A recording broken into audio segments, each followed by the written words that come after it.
प्रत्येक भगवान ने लोक मर्यादा का भी पालन किया ही है, बचपन में ही कर लिया, जबकि जरूरत नहीं भी था, क्योंकि गोलोक के नित्य दंपति थे। लेकिन भगवान के ही बनाए हुए नियम को भगवान कैसे तोड़े? अगर भगवान ही तोड़ देंगे तो फिर बाकी लोग भगवान का ही उंगली उठा देगा, भगवान ने ऐसा किया हम भी ऐसा करेंगे। लेकिन बहुत कम लोगों को पता है, खासकर मायावादियों में, जो भगवान की शादी राधा रानी के साथ पहले ही हुई, सभी प्रकार की लीलाओं के साथ साथ।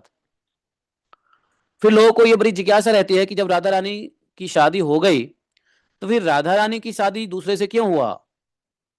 यह भी बात, प्रश्न लोगों के मन में रहता ही है, नहीं? जब मैं इस बार राल गया था, राल नहीं, रावल नहीं, कहाँ, कौन सी जगह है वो, राधा रानी का ननी ससुराल कौन सी जगह है, जावट।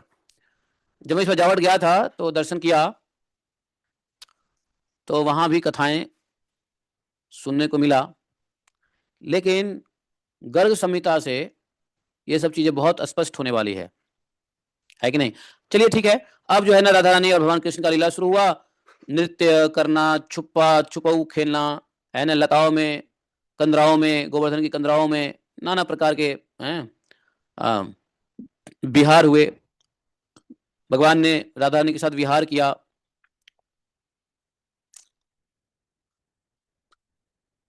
जमुना जल में खिले हुए लक्षदल कमल को राधा के हाथ से छीनकर भाग चले। राधा रानी ने भी हंसते हंसते पीछा किया, पीताम्बर बंसी बेत छड़ी अपने पकड़ लिया और भगवान से कहते, भगवान बोले, भगवान ने कहा राधा रानी से, मेरी बांसुरी दे दो। राधा रानी ने उत्तर दिया, मेरा कमल लौटा दो।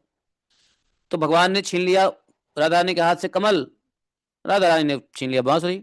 भगवान मांग रहे बांसुरी, राधा रानी कह रहे मेरा कमल दे दो तो मैं तुम्हें बांसुरी लौटा दूं।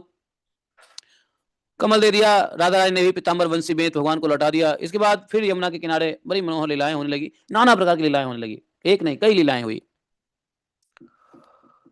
बांडीर वन में जाकर ब्रजगोप रत्न श्री नंद नंदन ने अपने हाथों से प्रिया का मनोहर श्रृंगार किया, उनके मुख पर पत्र रचना की और दोनों पैरों पर महावर लगाया, नेत्रों में काजल की पतली रेखाएं खींच दी और उत्तम उत्तम रत्न और फूलों से भी उनका श्रृंगार किया। उसके बाद जब श्री राधा भी श्री हरि को श्रृंगार धारण कराने के लिए शुरू हुई, उसी समय श्री कृष्ण ने अपने किशोर रूप को त्याग कर छोटे से बालक बन गए।